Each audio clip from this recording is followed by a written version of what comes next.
दोस्तों, इस वीडियो को पूरा देखने के बाद आपको उस महान शख्सियत के बारे में पता चल जाएगा जिनके संघर्ष की कहानी आज मैं आपको बताने वाला हूँ, जो लाखों लोगों के लिए खुद एक मोटिवेशन है।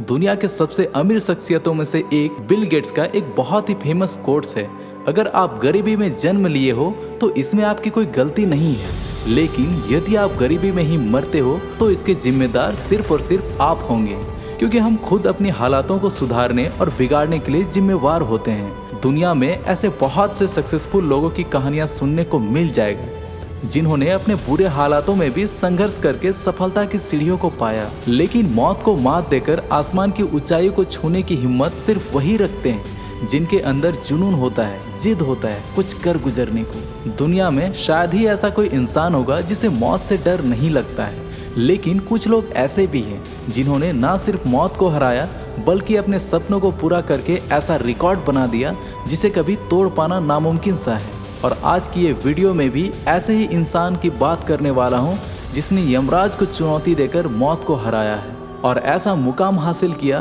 कि आज उस इंसान के नाम का पहला अक्षर भी बोला जाए तो दुनिया के हर इंसान की जुबान पर लगभग उन्हीं का नाम आएगा। दोस्तों, आज की ये रियल लाइफ स्टोरी ना सिर्फ आपके सपनों को पूरा करने के लिए इनकरेज करेगी बल्कि जिंदगी जीने का एक नया तरीका आपको सिखा देगी। आज से 37 साल पहले 5 फरवरी 1985 में यूरोप के एक बहुत ही खूबसूरत देश पुर्तगाल में एक ऐसे बच्चे का जन्म हुआ था जो शायद पैदा होने से पहले ही इस दुनिया को अलविदा कह देता। आप शायद सोच रहे होंगे कि शायद उस बच्चे को बीमारी होगी, लेकिन नहीं, खुद उसके माँ बाप उसे मारने वाले थे, जानबूझ के नहीं बल्कि उनकी वो मजबूरी थी। दरअसल उसकी माँ लोगों के घरों में जाकर खाना बनाने का काम करती थी और उसके पिता शहर के म्युनिसिपैलिटी में माली का काम करते थे। इस बच्चे के जन्म से पहले इनको 2 बेटे और एक बेटी थी। वो दोनों अपने तीनों बच्चों के साथ कच्ची छत वाले एक टूटी फूटी मकान में रहा करते थे। दोनों को इन 3 बच्चों के लिए 3 वक्त का खाना भी नसीब कराना मुश्किल हो रहा था और ऐसे में माँ चौथे बच्चे को लेकर प्रेग्नेंट थी। माँ को लगने लगा था कि इन 3 बच्चों को पालने में ही हालत खराब है तो इस चौथे बच्चे को कैसे पाल पाएगी। उस माँ ने अपने दिल पे पत्थर रखकर अबॉर्शन करने की सोची। वो कई डॉक्टर्स के पास गई, लेकिन हर एक डॉक्टर्स ने अबॉर्शन करने से इनकार कर दिया। जन्म के बाद बच्चे को अच्छा भविष्य मिल पाएगा कि नहीं, इस बात का चिंता तो दूसरी ओर एक बच्चे को जन्म देने का माँ को कहीं न कहीं खुशी भी थी। डॉक्टर्स के अबॉर्शन करने से इनकार करने के बाद उस माँ ने बच्चे को जन्म दिया। किसे पता था कि उस बच्चे का पैदा होना माँ की खुशनसीबी होने वाली थी। किसे पता था कि वो जिस बच्चे के भविष्य को लेकर चिंता में थी वो भविष्य का सबसे बड़ा सुपरस्टार प्लेयर बनने वाला था। लेकिन आज दुनिया जैसे सुपरस्टार प्लेयर के रूप में जानती है, उसका सुपरस्टार बनने तक का सफर इतना आसान नहीं था। उसके जन्म की तरह ही उसके सुपरस्टार बनने तक का सफर बड़ी बड़ी चुनौतियों से भरा हुआ था। ये बच्चा बचपन से ही पढ़ाई में बहुत कमजोर था, लेकिन ऐसा तो नहीं ना कि जो पढ़ाई में कुछ नहीं कर पाया वो जिंदगी में कुछ नहीं कर पाता है। हर किसी के पास कुछ न कुछ एक अलग टैलेंट होता है, बस सही वक्त पर उसे पहचानने की ज़रूरत होती है। जो इंसान जितनी जल्दी खुद के अंदर छिपी टैलेंट को पहचानेगा वो उतनी ही जल्दी उस फील्ड का बादशाह बनेगा।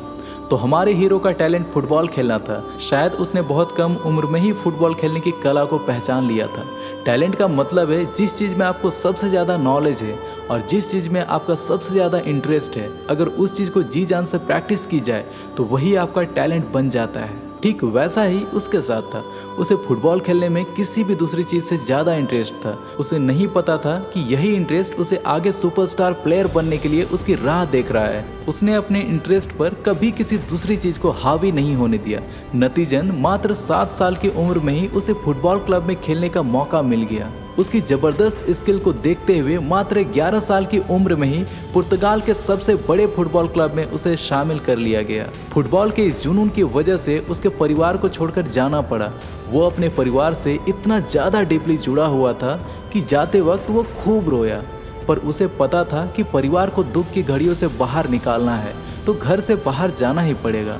14 साल की उम्र में उसे स्कूल के टीचर ने डांटा तो उसने अपने पास रखी कुर्सी को टीचर के ऊपर दे मारा। टीचर ने आग बबूला होकर कहा कि तू लाइफ में कुछ नहीं बन पाएगा, तू जैसा है वैसा ही रहेगा।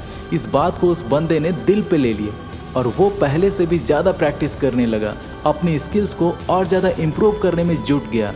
आज वो बंदा इतना सक्सेसफुल हो चुका है, लेकिन उसके बावजूद भी अपने हार्ड प्रैक्टिस को करना कभी नहीं छोड़ता है। अभी उसका जुनून सर चढ़कर बोल ही रहा था कि उसके लाइफ में एक बहुत बड़ी चुनौती सामने आ खड़ी हुई। 15 साल की उम्र में पता चला कि उसे दिल से जुड़ी एक बीमारी है। डॉक्टर ने उसे साफ साफ कह दिया कि उसे फुटबॉल खेलना बंद करना होगा या फिर एक बहुत ही रिस्की हार्ट सर्जरी करनी होगी, जिसमें जान जाने की चांसेस बहुत ज़्यादा है। मतलब उसके पास दो ऑप्शन थे, एक फुटबॉल और दूसरी उसकी जान। उसने फुटबॉल के लिए अपनी जान को दांव पे लगा दी। कहते हैं ना कि अगर जिंदगी से लड़कर खुद का हौसला बुलंद रखा जाए तो मौत भी तुम्हारे आगे झुक जाएगा। उस लड़के ने तो जान के आगे अपने पैशन को चुना था, मौत को तो उसके आगे झुकना ही था। वो मौत के मुंह से बाहर निकल कर आया और कुछ दिनों को ब्रेक के बाद उसने पूरे जोर के साथ फुटबॉल की प्रैक्टिस करना शुरू कर दिया। 18 साल की उम्र में यूरोप के एक बड़े क्लब ने 24 मिलियन यूरोज एक भारी रकम के साथ उसे खरीद लिया। उस वक्त किसी 18 साल के प्लेयर को दी गई सबसे बड़ी रकम थी। अभी कामयाबी की राह शुरू ही हुई थी कि उसके लाइफ की एक सबसे बड़ी ट्रेजेडी आ खड़ी हुई। 2005 में शराब पीने की वजह से उसके पिता की मौत हो गई। इस घटना ने उसे हिला के रख दिया, क्योंकि उसके पिता ही थे जो उसे हर बात को लेकर सपोर्ट करते थे। वो हर बात अपने पिता से शेयर करता था। उसके पिता की मृत्यु के 3 साल बाद उसके फुटबॉल स्किल्स ने उसे दुनिया का सबसे महंगा प्लेयर बना दिया। उसके कोच बताते हैं कि एक बार वो रात को खिड़की के नीचे पेड़ों की ओर देख रहे थे, तभी उन्हें वहाँ एक आदमी दिखाई दिया। उन्हें लगा कि वो कोई चोर होगा, लेकिन वो कोई और नहीं, वो लड़का ही था जो पेड़ों के बीच फुटबॉल की प्रैक्टिस कर रहा था।